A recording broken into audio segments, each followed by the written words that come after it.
Hello Macha, welcome to day 5 of Learn to Develop Basic Websites using HTML and CSS in 7 days. Last వీడియోలో మనం inline CSS and internal CSS గురించి అయితే తెలుసుకున్నాం.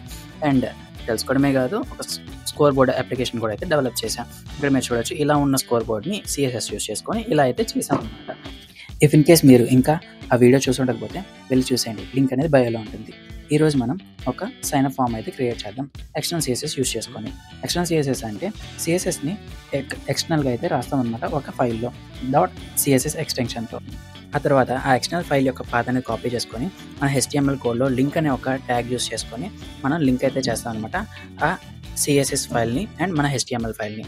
And detail video కోసం అయితే ఈ video అయితే చూసేయండి. ఆ వీడియోలో నేను ఫేమస్ CSS బాక్స్ మోడల్ గురించి కూడా అయితే ఎక్స్ప్లెయిన్ చేశాను. ఆ వీడియో లింక్ అనేది మన బయోలో ఉంటుంది, వెళ్ళైతే చెక్ చేయండి. అండ్ ఈ వీడియో మీకు నచ్చినట్టయితే లైక్ చేయండి, షేర్ చేయండి, సబ్స్క్రైబ్ చేసుకోవడం మాత్రం మర్చిపోకండి. Keep smiling, love you all, bye.